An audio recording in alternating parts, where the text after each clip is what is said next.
Welcome to Abby Chat Slot, where we invite someone with a career in the creative space and find out a bit more of what happens day to day, hints and tips for branding and design, and an insight into their branding journey. This is Julian Kynaston. Julian is an award-winning marketing leader and founder of Propaganda. With over 30 years of experience, Julian has driven transformative results for clients, founded the iconic Illamasqua brand, and helped scale GHD to global success. Thanks to our sponsors for this episode, Recreate, Silkwood Studios and Sol & Flex. But we were speaking just before we went on air about if you do get nervous. And obviously I admire your work a lot. And I would just like to know why you don't get nervous. Like, where does that come from? Like, why do those nerves not come in? So there's two answers to that. Firstly, I think that doing what I do for 33 years means you've done it an awful lot. And you've seen enough pattern with nerves to know that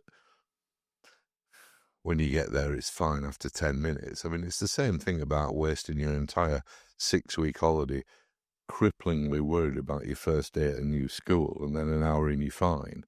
I just think experience tells you that nerves, those bad nerves, aren't very good. Yeah. I think a bit of a rumble in the stomach before you do public speaking is a good thing because that's just the adrenaline. Yeah. But the other thing, I think I mentioned it in my book, I'm not sure, is, in my somewhat roguish past with football, I've just been in situations where, to be quite honest, what I do for a living now is brilliantly easy. Nothing can intimidate me or scare me or make me nervous. Yeah. There's a bit in the book that talks about West Ham coming to Leeds and 4 of us making a stand against the entire West Ham mob coming up. And I think my last words to my friend were, well, I'll see you in hospital. Yeah. And in the end, they just stopped, shook hands and applauded our bravery, and we had a really good chat and became friends. But I've done stuff that's a little bit silly, so walking in a room full of people ain't that scary, really. No.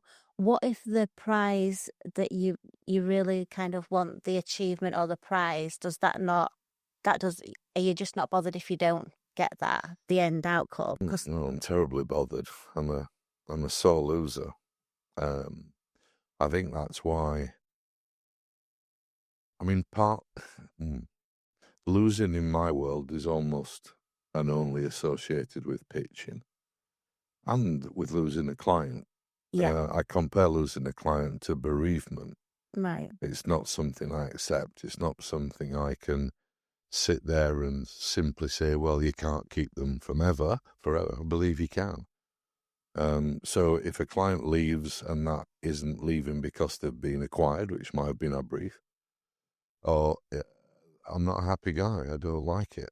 So yeah, I mean, on the very rare occasion where a client leaves, and I would say as rare as that is, it's almost always because they hire a new person and the chemistry is not right. Right. Okay. So it just comes in, it upsets the equilibrium.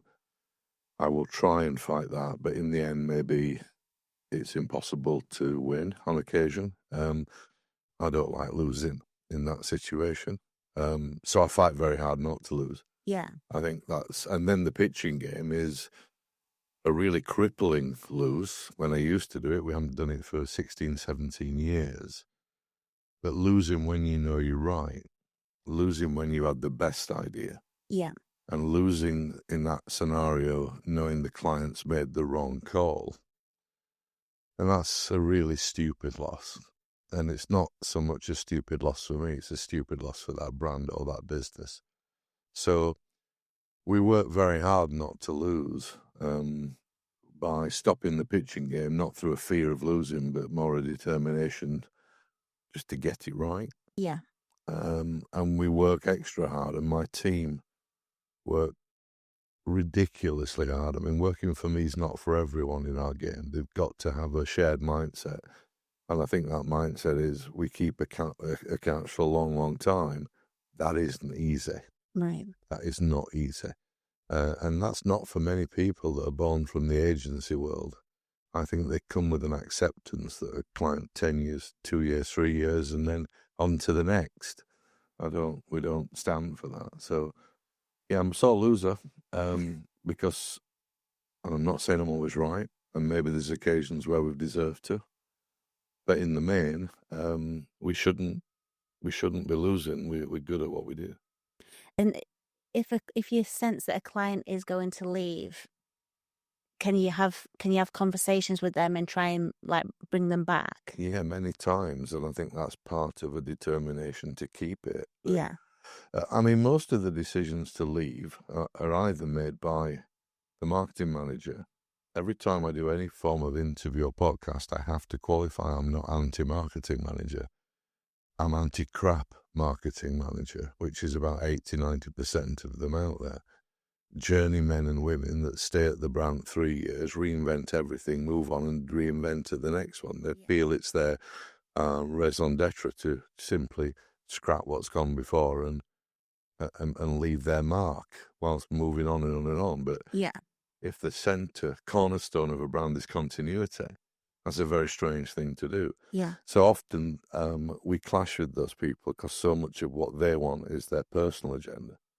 And I'd like to think so much of what we're offering as advice is the brand's agenda. Yeah. So where we meet that character, they will try and remove us, which is why we try almost always to demand an engagement with the C-suite.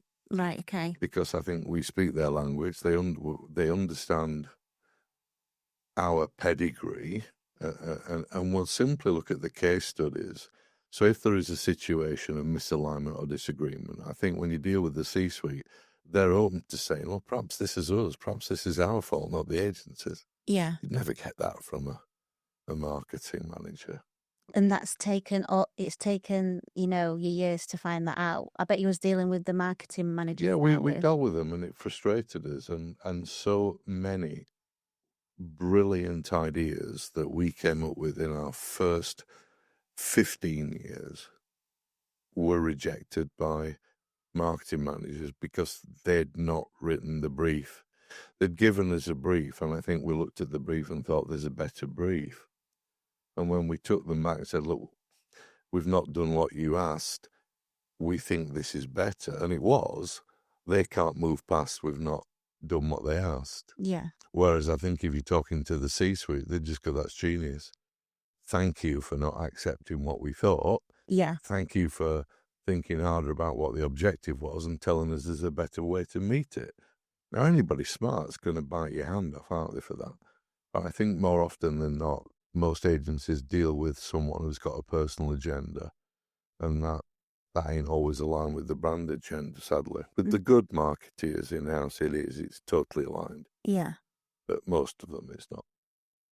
Yeah, I'm fascinated with your story, but so when I sent you the questions through, it was my first one because I think. Oh, I've not seen the questions. Have you not? So can I just say, so my PA said here's the questions, and I said I never want to see the questions. Oh, really? I don't Okay. come unprepared. I genuinely don't, because, and one thing, if I get the questions, I'd start thinking about the answers. Then you've ruined my night, because that's all I'm doing. So I've no idea where we're going here. Right. Okay. That's better, surely. It is better, and obviously, I have, since we've arranged this meeting, I have done a lot of research. I've thrown myself into it, kind of thing. But I did only finish reading the last section of this book this morning, and I wanted to start initially with you being like a football hooligan. I don't know is that a good term to say that? It's a great question.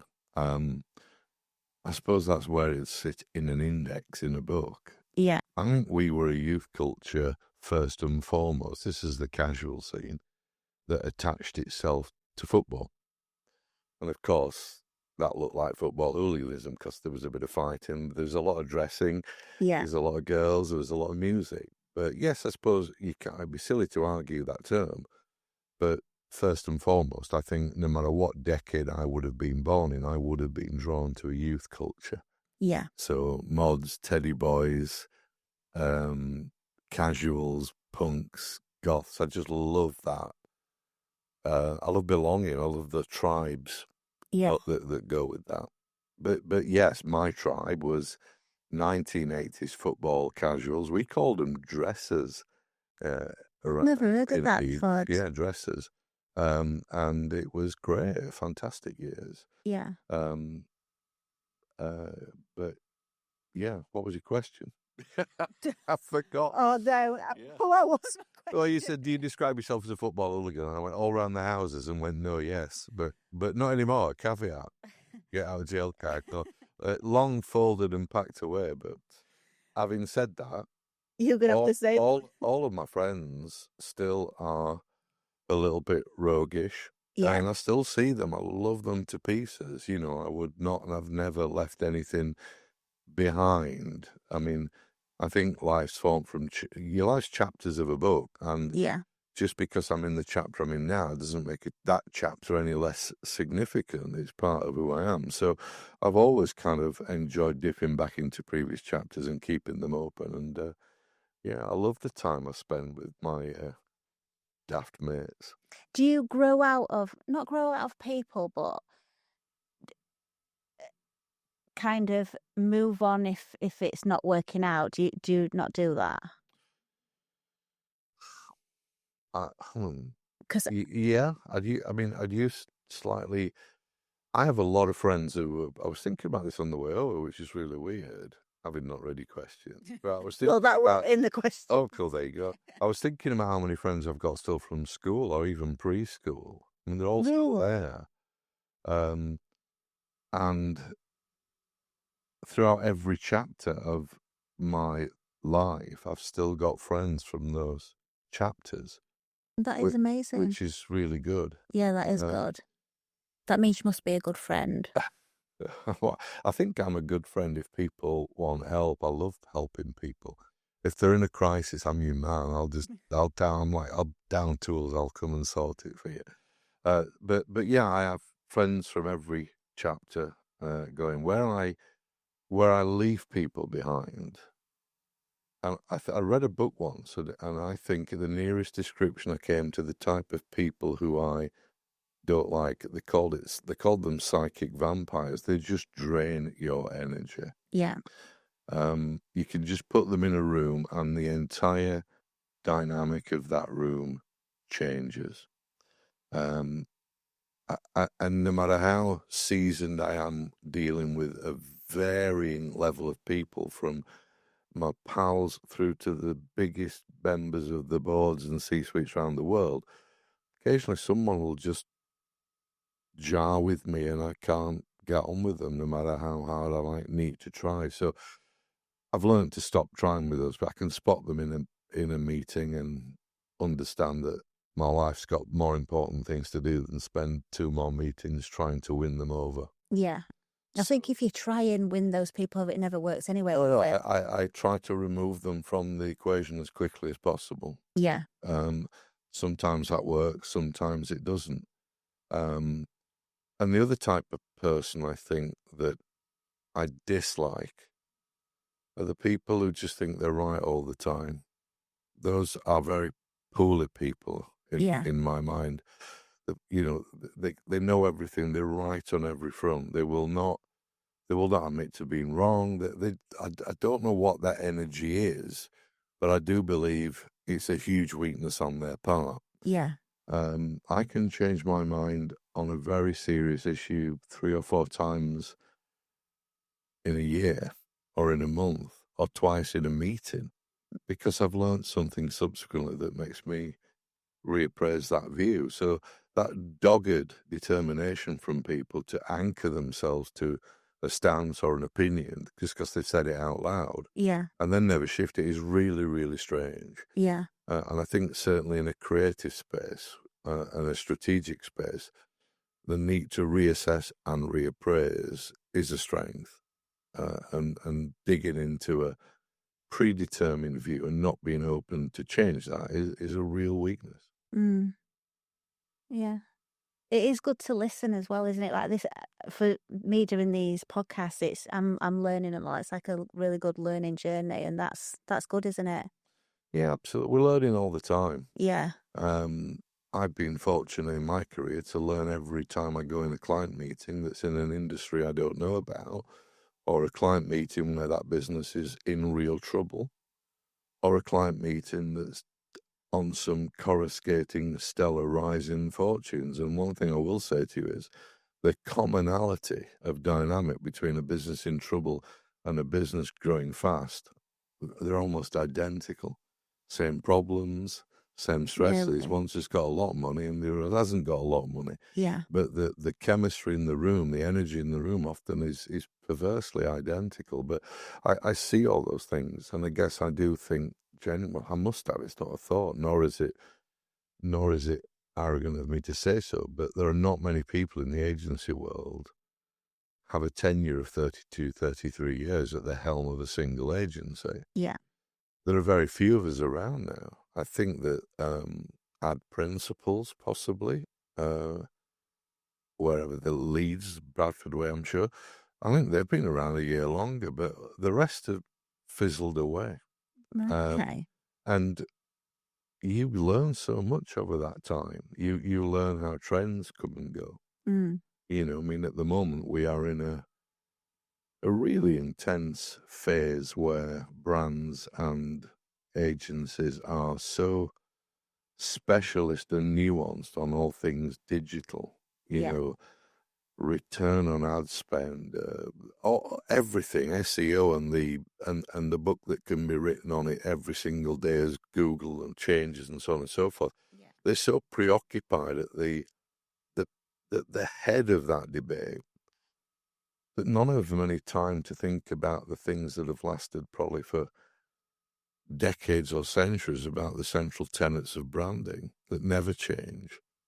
And I think there's specialist businesses now that they're almost so specialist, but they've forgot the basics. Does that make sense? yeah, And I see these trends come and go, and I'm not saying they're not important at the time, but I'm saying whatever is in flavour today or in a year or 2 years back, almost all of them were in flavour and therefore out of flavour because they'd missed the stuff that matters, the yeah, stuff that isn't in vogue because it's ever present. mm, And I think that they get a lot of airtime, these people. And I can play that game. I can read a book and remember several names and phrases and sound clever. But the skill of this game isn't sounding clever. This is keeping it as simple as you can keep it. And having a client who understands that the job of the agency is often to deal with the consumer, and the far simpler that solution is, that thought is, yeah. the better. But yet so many people feel a need now to be surrounded by the type of complexity that in the end just makes everything generic. You follow that advice through to the nth degree and everybody'd look, sound and act the same. Have you ever I know you don't bow down to, you're selective now, aren't you, who you work with, but like this is for SMEs, but have you ever done in the beginning? Because I know that your first job you kind of charged 15,000, which is, still a lot of money, isn't it? So you've kind of have you ever kind of bowed down to clients to get the money in? Yeah, so in the first 12 years of the agency, Yeah, and what we did is what agencies do today, we don't do today. yeah, And it's really simple again, and it will be, the client will say, I want to achieve this. yeah, And the agent will say, I understand that. What's the budget parameters? And they'll say it's X, and X in Latin means it's nowhere near enough to get you what you want. And then the agency, instead of saying that's not enough, it's not going to work, yeah, will take the brief. And I think I understand why they do it. They've wages to pay and overheads to pay, but taking money to do a brief where you know at the very outset that money's not enough, therefore the brief can't work. mm, In most of the sectors, that'd be fraudulent in most of the professional sectors. But yet every day, and today in Leeds, there will have been 10 meetings between an agency and a client where the agency will have accepted a budget that itself is too low Yeah. to meet the brief requirement of the client. And we used to do that. It's why I broadly fell out of love with agencies and nearly left the scene. Instead, I said, no, I'll come back and I'll do it right. Yeah. And we were a textile client in Murfield. I'm not sure again if this one's in the book, but they had invested in, they used to make, interestingly enough, fabric for hot air balloons. And it doesn't take a genius to understand that your major criteria of a hot air balloon is safety. And they invented a loom that could do double the width of the fabric. Yeah. So guess what? Half of the seam joints to a normal balloon, Right. because Okay. the fabric was double width. Yeah. So it reduced safety risk by 50%. And it's a huge market. It was back then global hot air balloons. And they were going to be the only machine in the world that could produce double width, reduce the danger, blah, blah, blah. The machine cost £2 million. His budget to me to promote and tell the world that that machine was now here was £15,000. And I said, I'm not going to do it. Yeah. I said, file it under B for the bin or give it a charity. But I ain't taking that money. And I did say, I think you're a fucking clown. Because, and I was proved right, that mill was shut down a year later. And what annoys me about that is not him, because he'll have been paid out. You know, the CEO role that's got no skin in the game often, you know, they'd have been paying out. But how many workers at that factory, 100, 200, were put onto the dole? Perhaps they all live near the mill, so the village dies. The knock-on effect is huge, all because some idiot can spend £2 million on a machine because it's capex and will stick it on the balance sheet and the FD doesn't mind, but hasn't got the gumption or the nous to understand that it required $500,000 of budget to get to tell the world it were there. And that happens a lot. And I think these people are idiots. I don't like them. I don't like them in the room, and I won't tolerate them because they're not starving me of a budget. I don't get work. Yeah. They're endangering those workers through their incompetence. And they exist all over still. Are they just trying to Frightened of bring the their money job down? security, that they'll end up not walking into the MD's office, not calling the chairman, not demanding to resign to get the budget for the 2 million machine. Yeah. They'll just play it safe and keep their head down, and then all those people lose their job. So someone needs to fight. I despise them viscerally. and if I meet them in a room, they'll know I despise them viscerally. And I meet them in a room all the time. Really? Yeah. But are they just, do you think they're just doing their best? Their best ain't good enough. Yeah. They shouldn't be in that role. Yeah. Well, if they're in that role in the briefing agencies, they should be able to do it right. Yeah. They should at least have a semblance of respect for marketing, but that wasn't the case. This was somebody that loved buying textiles is dead because they loved buying machines. Yeah. And they didn't understand branding because they had an arrogance that was so huge that when the Tiger Nations decided to walk into the UK 30 years ago with fabric just as good as ours, but half price, Yeah. everybody around a 30-mile radius of where we sat today said, British, Huddersfield, Mecca for textiles, Bradford, Mecca for worsted, Leeds. They won't touch us. They wiped it out. They decimated it. And because they didn't have the understanding that their only protection wasn't the machine anymore, it was brand. And they had the provenance. They had the provenance of Yorkshire, Lancashire. Huddersfield was known internationally as the Mecca for textile. They had all the provenance Champagne has, but they didn't have an understanding of branding, and they certainly didn't have the appetite to invest in it. The only thing I will say is there have been very few agencies around at the time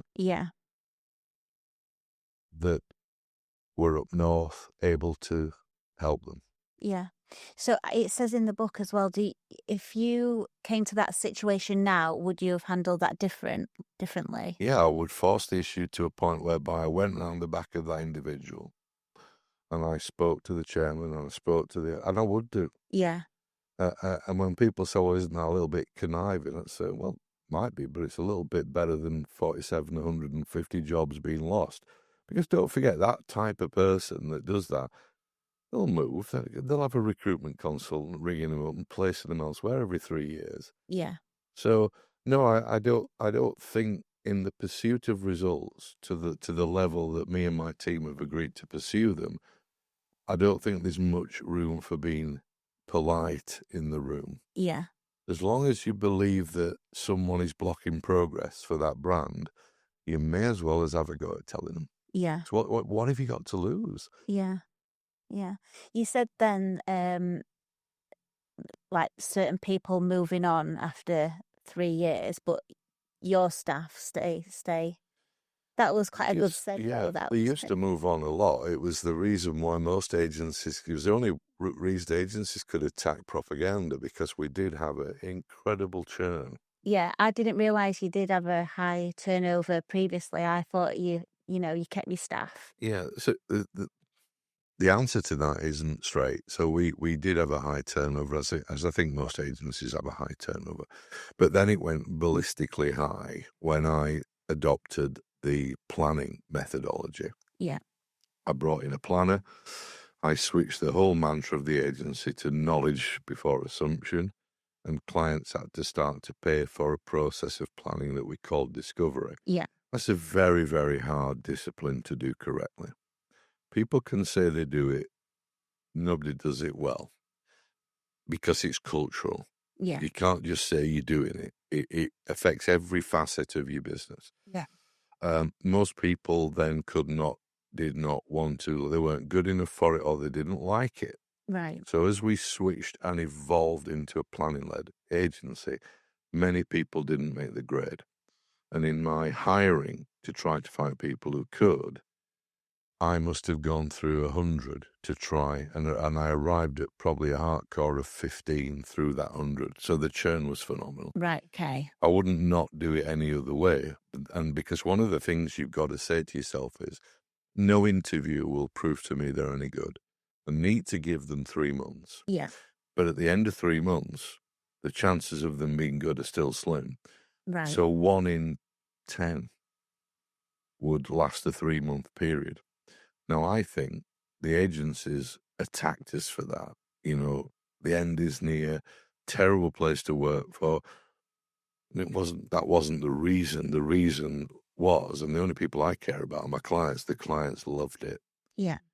I'm working with an agency whose barrier to entry is so high that they have to put 10 people through a 3-month trial to get one. Yeah. So let's forget what agencies want to be, chat. Let's look what the clients like. And the clients like to be associated with. The SAS of the agency scene, Yeah. the entry level was so high that felt like a good place for a client to come and spend their money. Yeah. And did you use that as Oh, a and selling now, point? and yes, a big time. And now we have a team of people, that 2/3 of which are 15, 20 years into the game. Yeah, that's And, amazing. and the young ones, if I can call them that, join and show no real signs of going. I think people might leave through burnout, Yeah. which is a real thing. People might leave because they want to go at the industry themselves. Very few leave us to go to other agencies. Right. If Okay. anything, I have a legacy of people over 20 years who've left and started either an agency or gone off and built a brand, which again is a really good telling. Yeah, that's good. I'm quite proud of that. Yeah. So GHD was your first discovery process client. Yeah. I know you don't get nervous or anything like that, but did you think they would take it? Did you think they would accept it? GHD was the first, and the first, it obviously worked, but it was clumsy because it was the first. Yeah. But it absolutely was the first. At first, in the respect that a stage of work that we would historically have given for free, we charged for. Yeah. And a stage of work that normally would have been done in a week or two took 3 months. And the stage of work that we would have paid lip service to a bit of consumer testing, we were deeply engaged with consumers. And it was a first because it was run by a planner as well. I was kind of observing the process as possibly more than being in it. Yeah. If I was in it, I was kind of holding the client's nerve through it Right. more than perhaps anything else, and then being slightly involved in the creative process. And the GHD discovery had a beautiful moment in it where, and it's where the spark of the idea came from about incorporating religion, this new religion for hair that we called it. And there were 2 focus groups happening. One room was busy away with our team leading it and the client watching it from behind glass, and the Yeah. other room was going. And the client had their issues, as everybody that ever worked with them subsequent to us understood. But they came and weren't happy that clearly we'd labelled the groups up wrong, because he wanted to go into the group where they'd never used a iron. Right. And he said we got it wrong because they were talking about, they were literally sat there going, "Oh, and it's amazing, and it's just fantastic." And he said, "You've put me in the wrong group." We said, "We haven't." GHD had this folklore building with people who hadn't even used it Wow. that were saying it's amazing. Quite incredible. I mean, it was certainly, a very unusual energy around GHD and what that product was doing. Yeah. But people were also, I couldn't live without my GHDs. But the view was that these people were talking about GHD like they'd had one, and it was almost a bit like when people would talk. They were sold on it. They hadn't even seen it. It reminded us of someone who's religious and their relationship with God. I've never met the guy, but I'm a devout. I'm into it and I believe it. Yeah. And that whole belief system that we put through the creative very much came from that focus group that had never, ever used an iron, but were extolling its values and preaching its credentials to people in the room. And, they were evangelists, yet they'd never seen the product. Is that kind of the biggest case that you've seen, I suppose, for brand devotion? I think it was until I built my own brand with Illamasqua. Yeah. And I suppose in some respects, I thought very hard about brand devotion and evangelists, and I think that the smart idea with Illamasqua at the time was that there was groups of people in this country, niche groups, that the mainstream ignored because they were niche. Right. Pretty understandable. Yeah. But the thought went through my mind that said, and these were, I'm talking in the context of makeup. Yeah. So these might be goths, they might be punks, and honestly, I could go on and on with the names they give themselves. Yeah. But many, many tens of those groups, one of the central facets of that lifestyle was making up. And all of them, because they are subcultures, inherently reject the high street. Right. Okay. And the high street rejects them because they're niche. But Yeah. the thought was, because we're in the very early days of e-trading and internet, the thought was, yes, they might be niche, but they stop being small numbers if you join all those niche groups together. Yeah. So of course we arrived on the scene with a line called "Makeup for Your Alter Ego," people who dressed up into something else, Yeah. and that's a central characteristic of all those groups. So they just jumped hearts and souls into Illamasqua. And the loyalty that they showed for that brand was incredible. Really. Yeah, because I think it was the first time a brand had showed them any true, genuine, constructed loyalty. Yeah. And we didn't pay lip service to that. I think for a year prior to Illamasqua, I'd taken a flat in Linley, and if the police would have stormed that flat, it looked like a serial killer's flat. You know, the images that are joined together with string, they were just images from Whitby Goth Weekend. Yeah. There were images from, I forgot the underground fetish club in London, but that one was. There were images historically from the rockabilly scene, and it was a homage to youth culture. And we went into those things. We talked, we looked, we photographed, we produced books on it, and that scene respected the respect we showed it, Yeah. and they respected the brand. And on the first day of the counter for Illamasqua in Selfridges, Oxford Street, the biggest space that brand had ever given a startup brand in the history of Selfridges, by the way.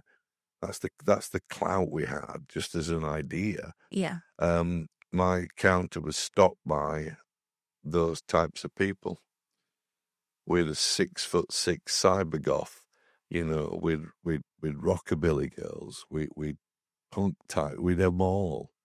And what I found was absolutely fascinating is that they were all very beautiful people. Yeah. They all loved people and humanity, as these tend to do. They didn't have to be taught to serve well because they were so enthusiastic. They wanted to show people the product. And actually, one of the best stories we got in the first week of Illamasqua was this beautiful 90-year-old woman who came on and bought this bright red lipstick, and just and she was asked, "Why have you chosen this counter?" And she just said, "Because I felt safe Yeah. buying it here." And you'd thought this was the least safe place, but That's amazing, isn't they it? talked to her. Yeah. And she talked, there was nothing patronizing about it. And she said when she'd gone to the Mac counter, nobody would even look her in the eye. Oh. Yet the people I were dealing with, the humanists, and we had the second line, it was in human fundamentalism. Yeah. I think we just were a hub for nice people. And we were like a magnet for them in the end. And was that a highlight, would you say? Well, the highlights when the client noticed it, so at the time the CEO of Selfridges, Paul Kelly, Yeah. who was known to, when he walked the floor quaked, people were nervous. He was caught on the balcony looking down at Illamasqua. And we weren't doing the biggest numbers of some of those counters, but he just said, that is what Selfridges is all about, theatre. That's what is at the heart of the brand, and that's what every other brand on that floor should learn from. I think those, for me, are some of the highs, Yeah. for sure. And was that a bet? What, Illamasqua? Yeah. Yeah, it was a bet. Yeah. It was a chap, I don't want to name him actually, but he kind of haunted my world. It stand out the GHD world, and what certain clients, and they will always do, and I think I've learned not to be bothered about it. In fact, I think it's a compliment. I think I'm a kingmaker, and sometimes I've got to accept that myself. I made the guys at GHD world famous, and they earned millions. You can be so close to it, you resent that and think, well, it was so much me. I've got to stop doing that. That's not my job. I'm there to build it. To do that, yeah. But the worst trait is when they cut you out because they want to credit it with them. And the best way to credit it with them is to put you in a box and pretend you didn't exist. Really? Does that happen? Yeah, no, I think it happens with I mean, look, there are people out there that will just sell their soul for fame and fortune and forget how they got there. So probably 3 times that it will happen. And one of the guys in question just said, I'd have done it without you, which was just, honestly, you could say that to anybody at the time and they'd just fall off the chair laughing. But maybe me, I just said, okay then. I said, so pick me a market, I'll do it again. With F, obviously, I'll do it on my own. Pick me, and he's probably told me, so tell you what, then, if you think I'm a fraud, pick me another market. Yeah. And they were that poorly upstairs. They took 3 weeks to do this. They went and found, this was before ChatGPT, they came back and they were proud as punch. They went and found the toughest markets impenetrable. Said, what is it? They went, makeup. I went, wow, I wasn't expecting that. I said, but why makeup? 25 years to build a brand, 25 million to raise your head above the parapet. And unless you're L'Oreal or Lauder, or the two small twins, Chanel and Vuitton, you're not French, you've no chance. I said, I'll do it in 5 years with 5 million of my own money. And it took us 7 with 7. Yeah. And Vogue said it was the hottest makeup brand on the planet. And I just sent him the article. And looking back, do you see that as a gift that he did because you built Illamasqua almost?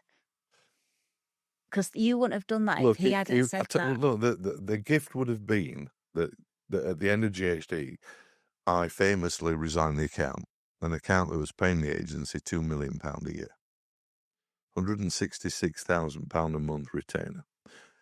And the reason I retained it, resigned it, is because the new private equity owner did something I don't like.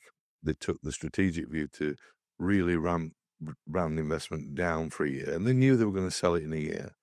So if you know anything about selling a business, what they were going to do is they were going to force the EBITDA by not spending on marketing, Yeah. and then just pass it on to someone who would then have to make up for that year's marketing and probably spend more. I don't like that. No. It's shit. What you should have said is just be successful doing what you're doing. Yeah. But they have their formulas. They did their job. Again, another thing I've come to terms with. In their sense, they did a great job for their investors. For me, it was just there were better ways to do it. I didn't want to be associated with it. I thought the principle was wrong, which was still about work.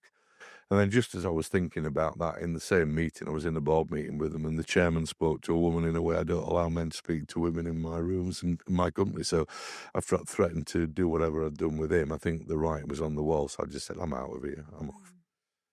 So I needed to keep many of the GHD team because by that time, some of those team were brilliant. Right. And without the retainer, they'd have had to go. So I did have a gap, and you can't go out and find a client that quick to fill a gap that big. Yeah. So actually, it helped me fill it with my own brand, which was a makeup brand, Right. Okay. retaining many of those people from that journey to help me build it. Yeah.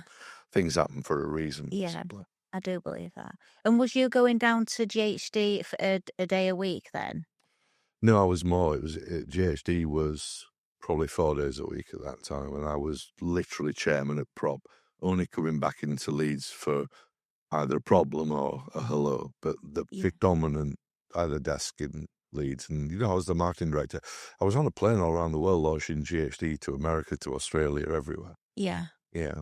So no, my weight was with them at that time. Right. Okay. And that's what obviously built them to your input. Obviously built them to that scale, didn't it? Well, it was phenomenal effect on them. I mean, what people don't remember they don't know is that when GHD first knocked on our door, it wasn't. It had a very interesting and definitely a viral start, no doubt about it, and that was with no agency. That was just a very clever piece of work done by a couple, Susan and Robert Powell's, where they had started to. They'd first of all seen the iron and had the savviness to use it and to get the business built around it. Yeah. And then they had the savviness to go and build its credibility around the West End salons in London. That's where it started, word of mouth and so on. And there's lots of stories about that. But when it started to certainly make retail aware, and the press aware, and I think that the big brands in that sector did what they always do and said, somebody's onto something here, let's have a look. So when they knocked on my door, I think they might have been doing about 4 or 5 million. But the three directors, Gary Douglas, Martin Penny, Robert Powell, who came to propaganda, and the brief was simple, and the brief was, we know we've had it good. Yeah. We now know that L'Oreal, Lauder, and the list, when we dug it up, there were 42 brands emerging against GHD. The big ones from Babyliss and others. Yeah. And right down at the other end, there were even things like the underwear model at the time, Caprice had an iron. Yeah. Bang & Olufsen had an iron. 42. It came out of nowhere in a 3 to 6 month period. And their view was, well, we're stuffed. We can't compete if these guys are in. But we're making a lot of money because it's just no infrastructure. We're just doubling up on what we buy. That's insight for them to know that, though, isn't it? What? To know that those other brands will come in. Oh, no, they knew. Yeah. They knew their days were over, or it was rapidly changing. So the brief was, just get us another 6 months, because 6 months to those three guys were probably $500,000 each in their pocket. Yeah. So I think they'd drawn the conclusion that the game was up. Let's just at least survive for 6. And the answer was, we think we need some posters with 50 grand. And in the end, I sold them on a discovery, which was, and at the time, our discoveries now are anything from 60 to 100,000. Yeah. I think the first one then was 25, and that was half of the 50. Yeah. And their need for it tomorrow was, you're not going to have an answer for 3 months. But they did it. I'll give them their plaudits. Yeah. They took that decision, they took that view, and we wrote a strategy and gave them the confidence. I'll come back to the word confidence. We gave them the confidence to invest 350. And that took that turnover from 6 to 18 million, and then it never stopped. Yeah. And the strategy was genius. And when I look back at most of the things that we've done, the bit that made it happen, of course the idea was there. And of course all the other obvious stuff were there, but the bit that isn't so obvious is courage. We give clients courage. I give clients courage. That's Yeah. my job. When I go into these situations, my job is to give the client courage to make the right, to invest the right amount of money, Yeah. to do it the right way, and to give it the right time. Yeah. And therefore, when you go back to what we've talked about, which is agencies just taking the wrong amount of money and knowingly setting out to fail, the bit that's missing is courage. Mm. Their gravitas and their background, their case studies, their pedigree, their references, the testimonials that are sat behind them, the ability to ring them up, these people, the courage to say, no, you're doing it wrong, you need to do it right. Yeah. I'm going to show you and hold your hand through that process. Unless you give the client the courage, they often don't do it right. So I think courage is our big skill. Mm. So I know that a big recent and you're involved with GenM. Can you just tell us a bit more about that? Yeah, I'm the chair of GenM. Right. Very proud chair of GenM as well. I can't remember quite, let's say 4 years ago, a contact from my past, a lady called Heather Jackson, Yeah. who I affectionately call the Duracell Bunny because her boundless energy knows no ends. I'd known her through her father, Ashley Jackson, the artist, from when Propaganda was in Home Firth. Yeah. His shop was 5 doors down from us. And he often came in with Heather, and I kind of buffered up to her 2 or 3 times in business that never quite got moving. We got very near with either her as a client or recommending someone in. Yeah. Heather says she was looking for the opportunity to work with us. And when GenM came in, I think she'd probably say at first I didn't sound very interested. I think that's right. Maybe I didn't. I'm not sure. But dogged as she is, we got an audience, and it was interesting because I'd not thought about the menopause before. Yeah. Not many people hadn't. It was taboo even 4 years ago. Not Yeah. quite as taboo as the C word, going back to all the great work that's been done now with cancer and its awareness, but it certainly had a little bit of that stigma Yeah. to it. And she had a belief to change the entire landscape, to make it visible. It really in respect of herself and another woman at the time that she'd partnered with, who together shared their mutual menopause crisis symptoms, got talking and said, this isn't good enough, let's do something about it. That something became GenM. Yeah. And they commissioned a piece of research that unearthed the fact that a couple of great points. One, there's 15.4 million of women a year go through it in the UK alone. Yeah. And secondly, there's 47 symptoms, and most people could arguably cite 3 or 4. Yeah. It was then, I think, we ended up working together, and the first period was turbulent because I think we were at odds with what the strategy should be and so on and so forth. But we survived that, and we got to a conclusion that an attempt back then to build a business that could go direct to consumers, as small as it was impossible. Yeah. And really, we shifted it to a B2B business, said perhaps our job is to inspire brands to educate customers on it. Yeah. We'll inspire the brand can inspire the consumer. And we did that. I remember saying we should charge for it. So it became a membership model. And, here we are now, today, in a situation where every major multiple in the UK, it's October, it's Menopause Awareness Month. Right. Every single UK multiple, Asda, Sainsbury's, Tesco, they've all got devoted menopause aisles now. That's amazing. We have got hundreds of members. We have got thousands of MTIG accreditations, which is our equivalent to the vegan V, but it's for menopause friendly. You bring it up at a point whereby I'm saying to Heather, who is the CEO, I'm saying to her as her chair, and as a brand expert, we've reached our tipping point. This is now like the roller coaster where we've been pushing it it's got its own momentum. Yeah. And people are screaming with delight and jumping in, and the world's looking because the world's wanting it. It's probably possibly going to be the biggest thing I've ever been involved in. It's certainly got that potential. But my moment for giving a shit wasn't the same as Heather's. Or I have to have my moment.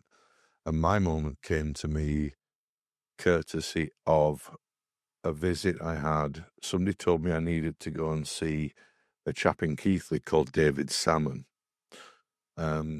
because he wanted to share with me his experience of menopause and his wife. And I went to see David, and when I say I don't know what I've been expecting, but I was just soaked up in absolute normal life. It was normal house, normal street.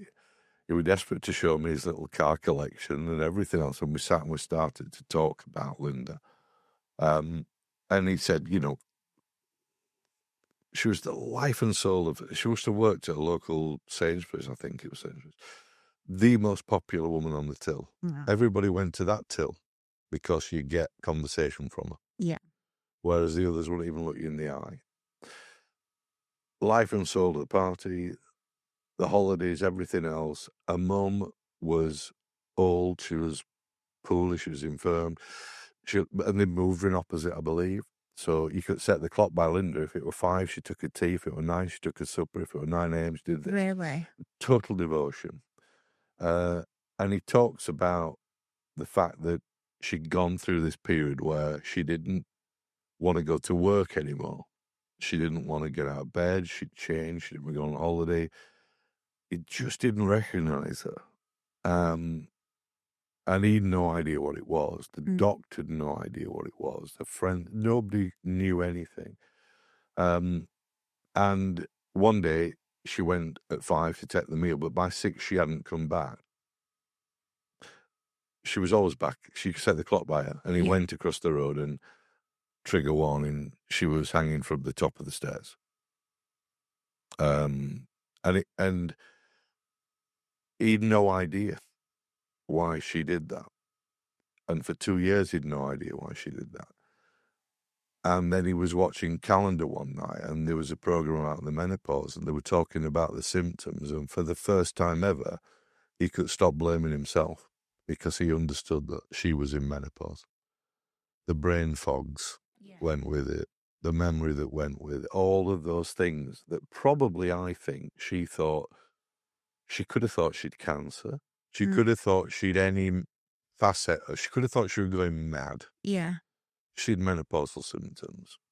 And that was it for me. Yeah. Was that at the beginning of this project? No, it was in. That's what took me from interested to sold. Right. And that's where it became personal. So it became more than a brief. Yeah. And then knowing that you can stop a Linda doing that, and then you can stop David living his life, thinking that maybe it was him. Yeah. Not being able to answer that question. And even now with the awareness of GenM, those aisles that men see walking down them and ask questions about it, all of the topic, I think that she might have been with us today. Had it been 10 years back, we were doing what we're doing. So I'm very, very deeply proud of Heather and the team and GenM and everything else and all of the work that we've done. And I've done it. It's one of those things that ain't about commerciality. Yeah. It's about making one hell of a difference to humankind. Yeah. And I think it's phenomenal. I can't see me beating that in my career. It's huge. I mean, it's an honor to have done it, but it's one of the proud things. Yeah. And when did that start? When did that project start?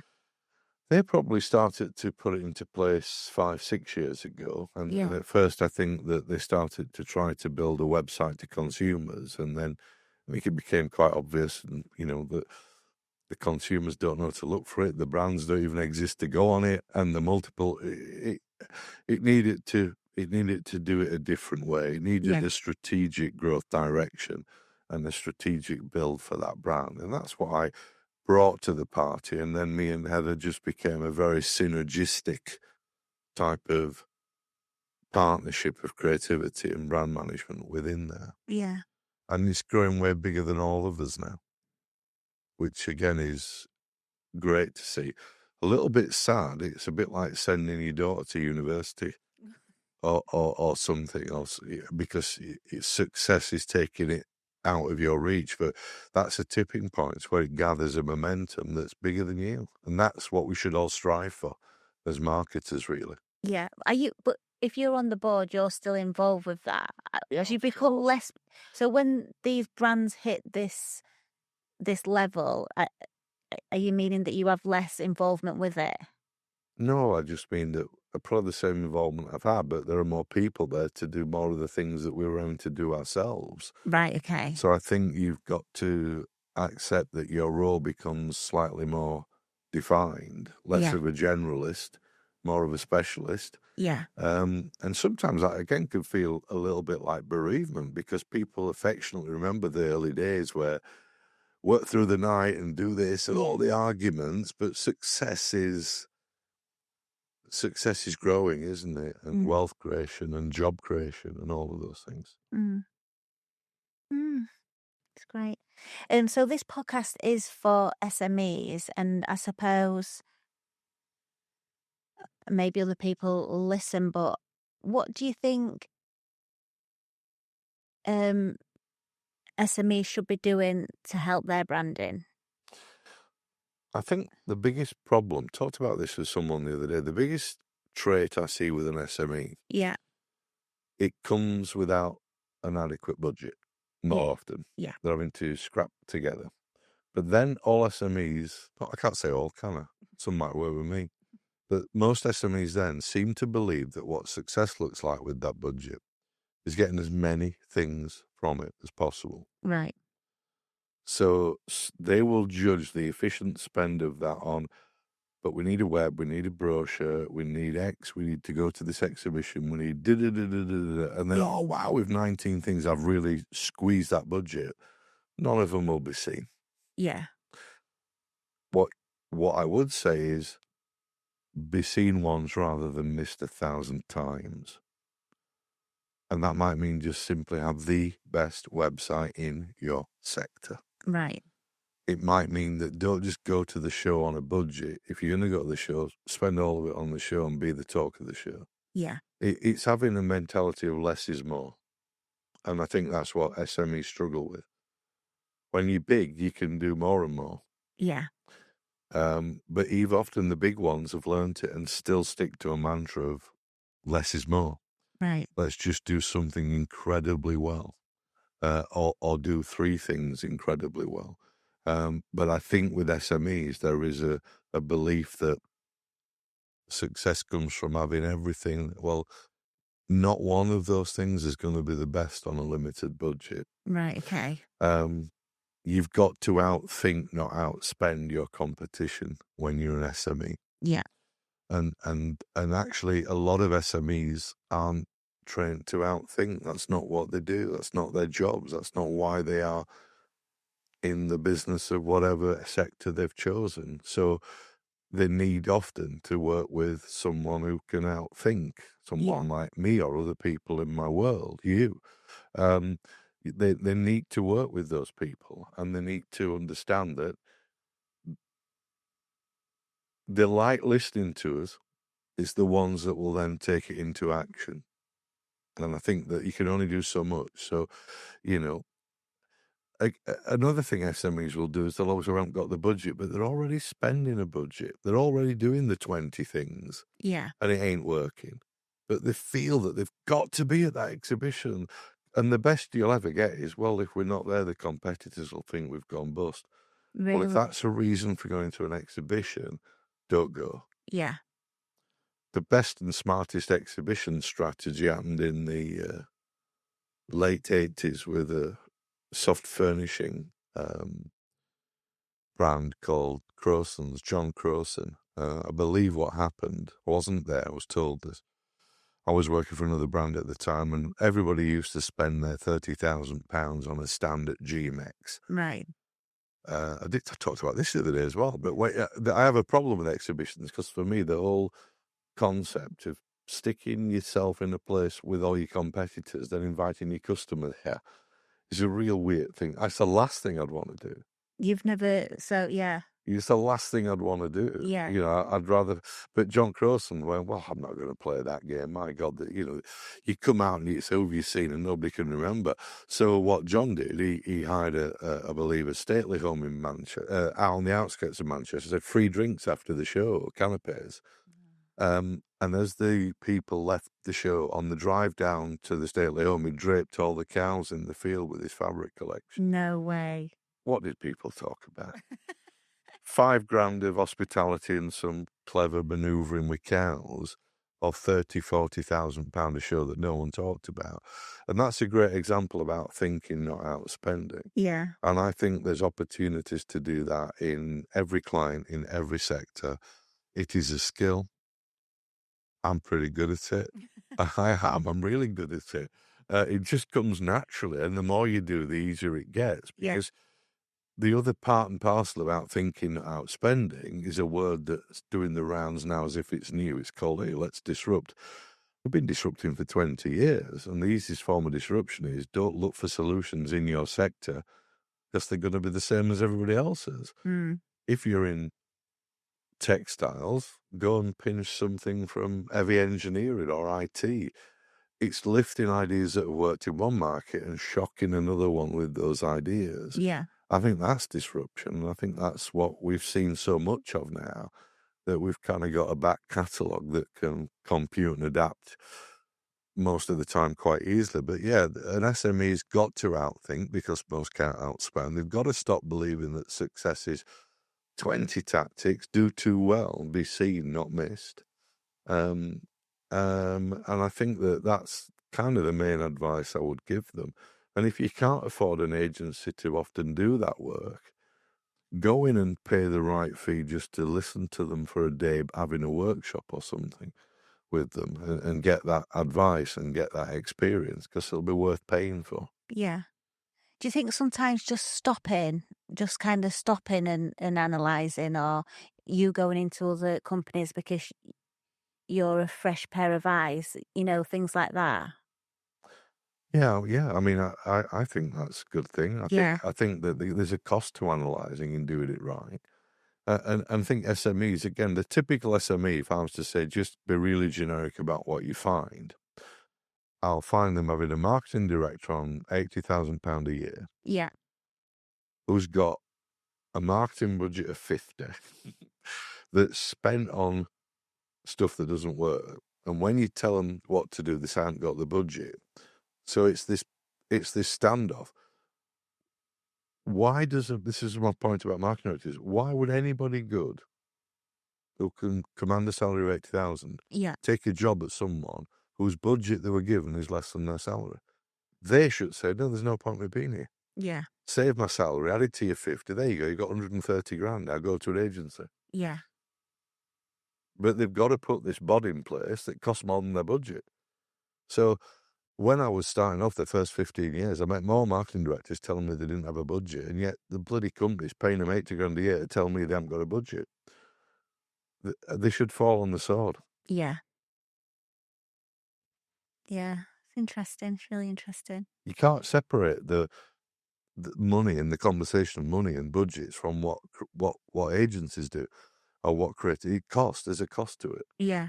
So unless you get to the nub of, can you give me enough money to do the brief right, everything else is proliferate. It never happens. Mm. Or something happens that's wrong, Yeah. knowingly.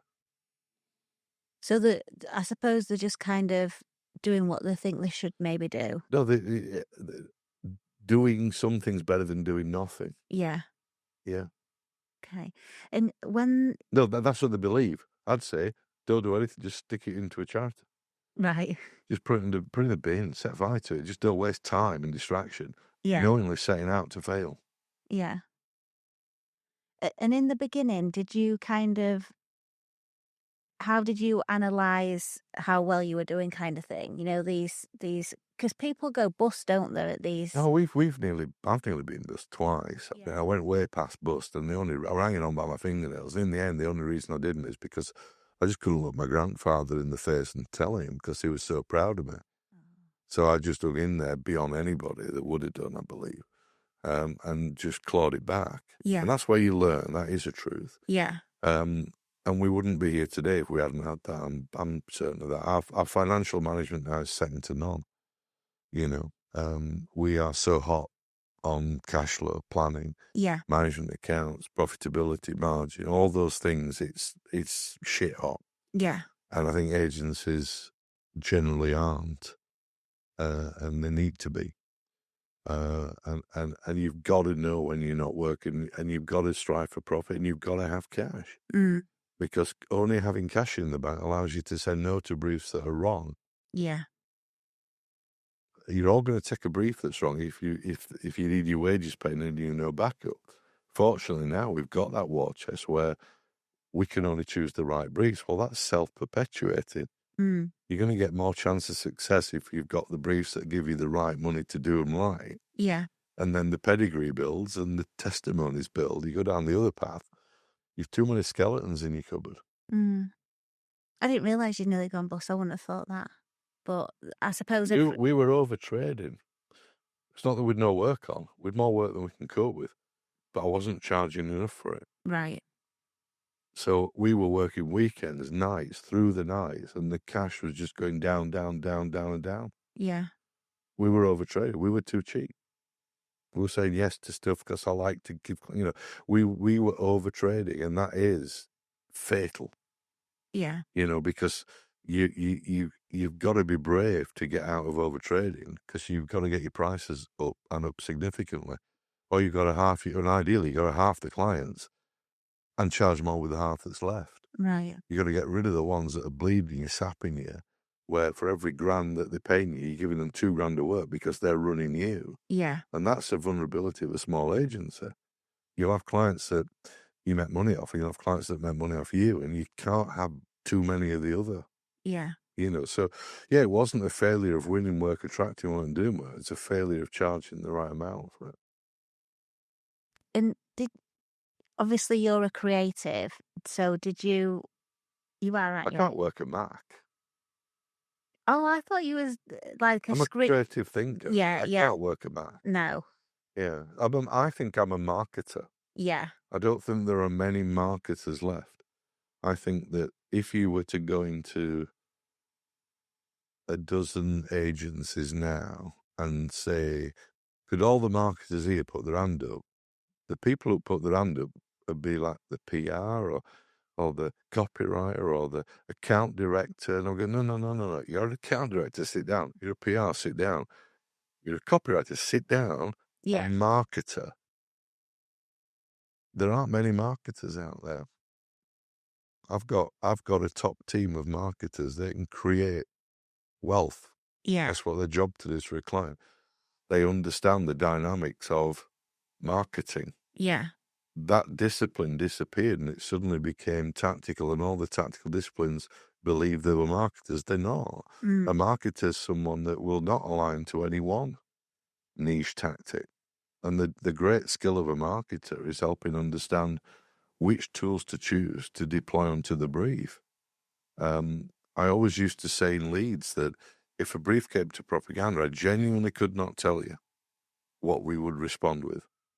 We wouldn't know whether the right answer was to recommend TV, Right. direct mail, A, B, C, D, or E. But I said, I'll tell you what, if you take it to that agency, I'll know now, whatever that brief is, same brief you show me, he'll tell you it's ads.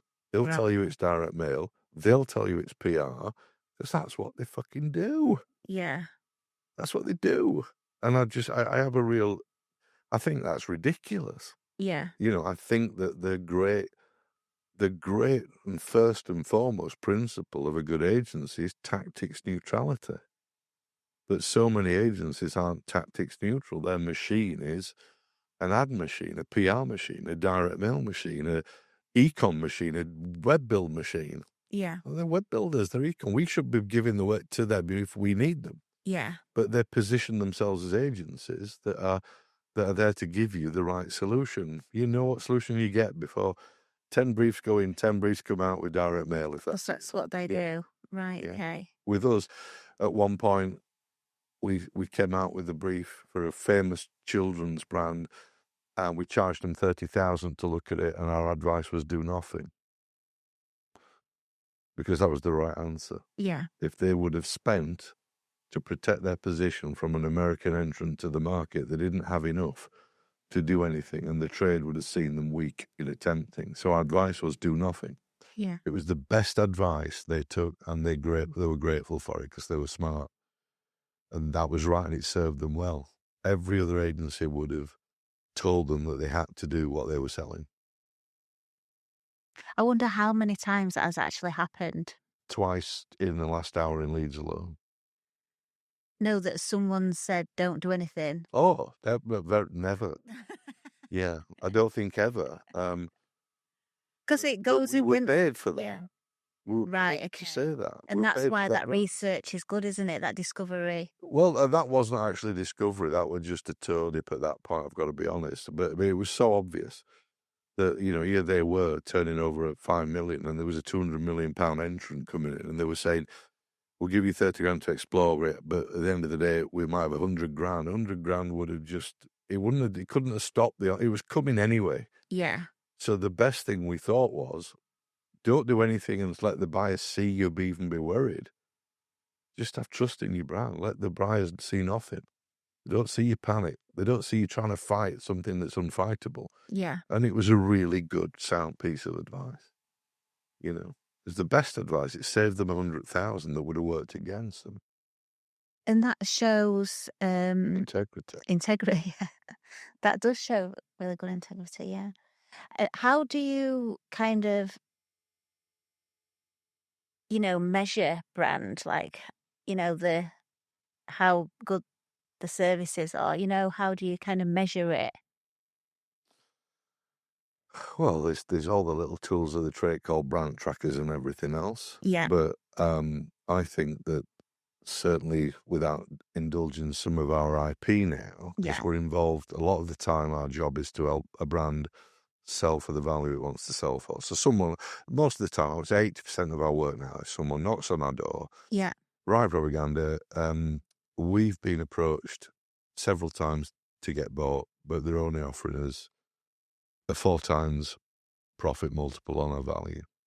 But we've heard that some companies in our sector have commanded a 12 times profit valuation. Right.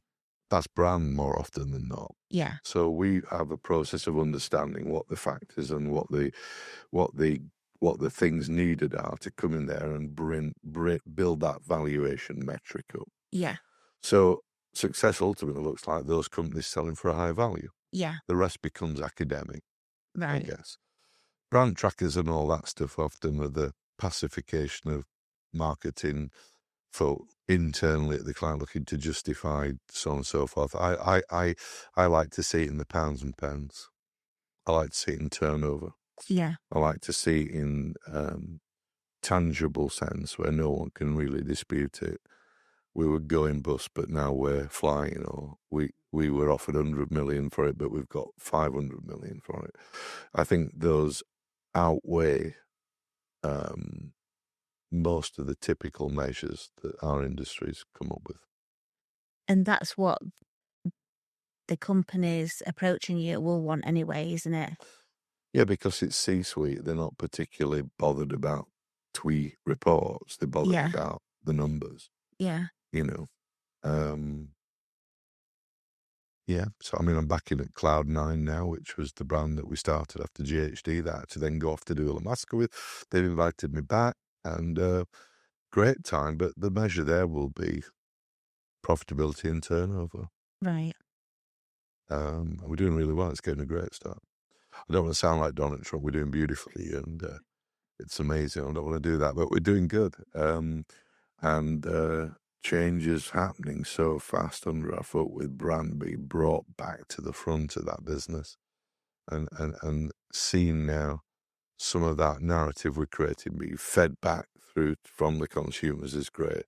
But ultimately, all we're really bothered about is we're having absolutely stellar sales on our website, which are just transformational from this time last year. Yeah. All down to the decisions that we've taken together as a client agency over the past 8 months, all coming to bear very quickly. And have you used some of the similar things on GHD to Cloud9? And are you enjoying it? Similar process, enjoying it 10 out of 10. Yeah. But whilst the similar processes, very, very different answers. GHD is interesting for me now because, you know, when you get as big as they get, you can't stop complacency creeping in. And I think as a brand, I see it stuck in the past. I really do. I just don't think it's moved on much. Yeah. And I'm a great evangelist for variable heat, because I was at GHD when we rejected variable heat, because at the time we knew that poker hair and that look was so in fashion that had we said, and society was at a point whereby even if we'd have said you can slide it below the 185 and bring it right down, Yeah. people would have taped it at 185 because they didn't give a shit about hair health. Wasn't even a phrase, hair health. Now everybody wants the look and they want the hair health. Yeah. And I absolutely believe that because I think common sense believes that the less heat on the hair, the less damage. Yeah. So I think we're just telling that story, and we're telling it through technology, and we're telling it maturely, and we're telling it to the markets of people who need to hear it. Menopausal women, women with wigs, you know, younger women who never want to get to the point, so they want to be proactive about hair health and not just wait until all of the collagen starts to disappear and all that kind of stuff. So coloured hair, you know, you the hotter you pull it through, you're pulling percentages of that colour you've paid 140 quid for out on the first pull. You know, now the Cloud9 iron at a lesser temperature with its revive setting on, Yeah. which is vibration, allows you to get the same effect as you might do, say, at 185 on a far lesser temperature. We're just telling the truth. Yeah. We're telling, and my job is a bit like, I think it was the mantra of McCann Erickson, the truth well told, a great agency line. Yeah. So yeah, it's good fun. It's also good fun having a go back at something that I played a key part in building in the first place. Yeah. Poacher turned gamekeeper. It's good to be But- back. Good to be back in the sector, although I don't want a tombstone as in the form of a styling iron in the end. I don't want to be known by it. But certainly GHD made us famous. Yeah. And certainly we are deeply enjoying all of the brilliance that goes with it again now in Cloud9. Because it is a great sector. It's fashion, it's hair, it's beauty. It's a sector that with Illamasqua I've kind of leaned into or over-indexed into more than anything else. But I'm also sector neutral. Yeah. You know, we can weave our magic in any sector, you know. Yeah. So I've watched a lot of things online, and there's not a lot out there about you, about your tattoos, what they mean, why you've got so many, your actual personal, like what star sign are you? And Oh, good grief! I'm Taurus. The tattoo thing came very much with Illamasqua. I'm a method marketer. If I have to get into something, I have to get into it. I can't just look in. I'm in. yeah. So within Illamasqua, I really absorbed myself into that whole goth scene, and the nearest one would have been Whitby, and it kind of came with that. And then I met my wife that I'm with now, who loved the whole goth scene, so there was kind of resurrection in that a little bit from our school days. Yeah. The tattoo on this arm is her. Medusa on this arm, I jokingly say, is her mother. But they're all and there's the vampire fangs here, but they were a chapter. Yeah. There you go. I'm not into tattoos really much now. I don't think I'll have another, but they were a really important chapter in my life. Yeah. And what do you like doing? And like, what's your Well, person? my wife says I work all the time. And I probably do work far more than I should, and I struggle to find something to deflect me from work. I suppose deflection from work would have been a drink and the pub, and I decided to knock that on the head about 3 months ago. I've had a drink now for 3. I'm feeling a lot better for it. Yeah. Lost 2 stone for it. But I've also lost that social life because you do. It's hard to not lose it. So, but in place of that, instead of having a session and spending the next day hungover, I'm doing so much more stuff now with my wife and daughter and family. So it's just, I've displaced it. Yeah. And getting off doing things is quite nice. I do like work. I refuse to say that my job is a chore. It can be at times, but in the main, I'm extremely lucky to do the job I do because I could have been down a pit with a family that half of them stem from South Yorkshire.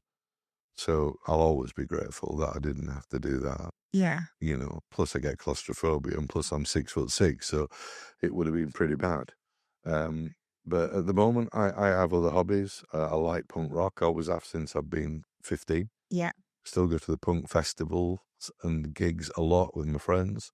And I'm a great supporter and financial supporter of the hunt saboteurs. It's a big thing for me. I don't like men that hurt animals. Yeah. And it's not easy. I mean, the backlash I've had, the threats and everything else has been demanding, but I'm not really scared of that. But yeah, the hunt saboteurs, I think, who are 90% females, if you understood what they went through every weekday, including now, they'll have shotguns pushed in their mouth, they'll have their fingers stood on and broken, their cars, tires slashed, windows through. That's a daily occurrence for those kids.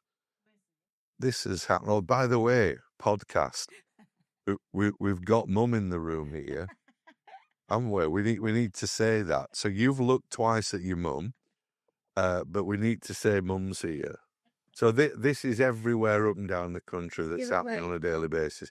It's illegal, but most of the police don't help because the superintendent's stuck in with the hunt.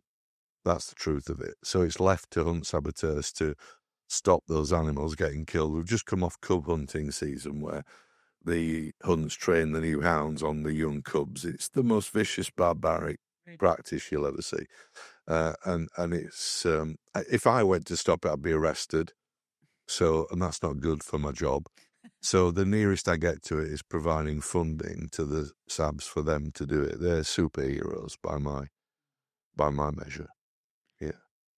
Do you think it is a dying I'd like to think it was. It's just stuff. Hunts are closing, but these people are sick. They're poorly men, and the women are poorly women that hang around with them. I mean, you can't do that because it's not just fox hunting; it's the barbaric side things that are inseparable. The badger baiting, all the they're just people that get a buzz from killing animals, defenseless animals.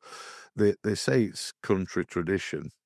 Well, witch burnings were tradition. We grow up and evolve a little bit. So these people, I just credit them as nothing more than being weak but poorly people. Yeah.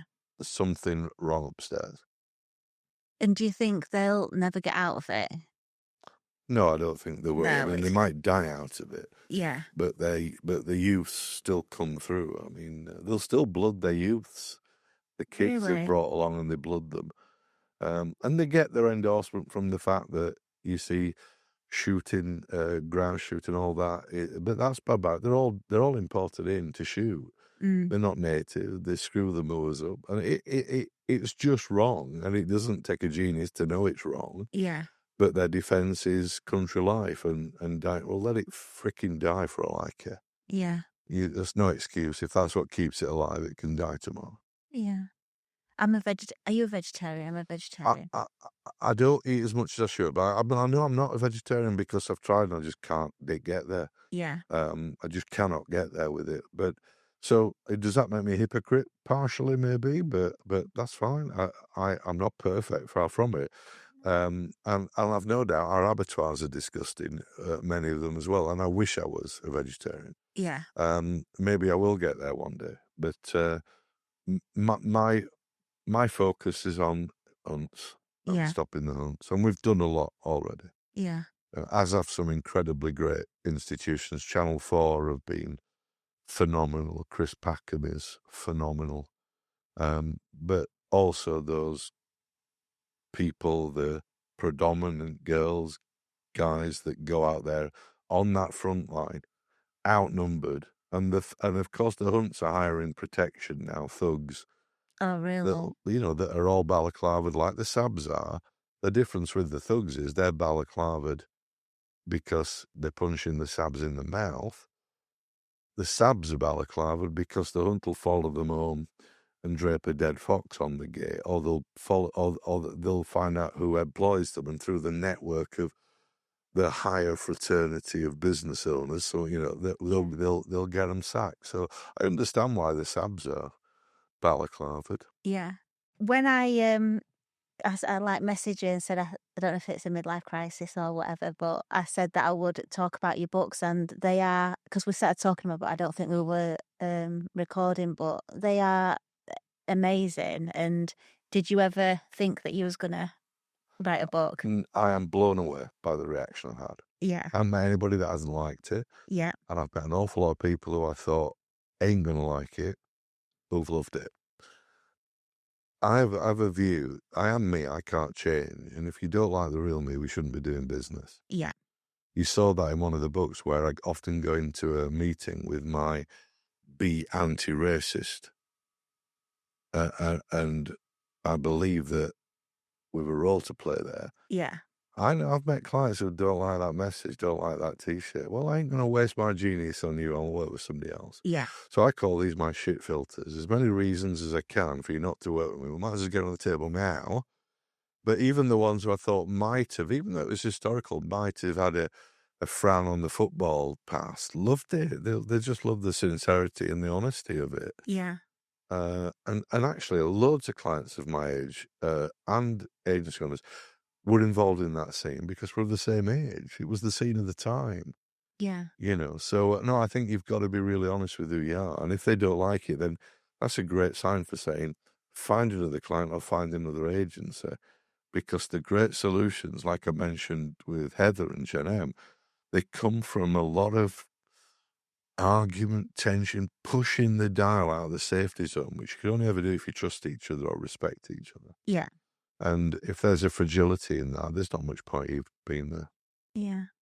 I think trust, and because I don't like bullies and stuff, but it's so important, isn't it, to get that good feeling. Trust and courage are two really important words in my world. Yeah. And towards the end of this book, you know, obviously really fascinated with brand, and but you kind of look for explanations about it, but you just say it so just like really clearly.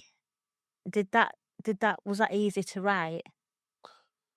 The definition of it. Yeah, I think so. I mean, I go back to the moment in time when, for the very first time ever, I had my brand epiphany, and it was when I got a Giorgio Armani jumper, Yeah.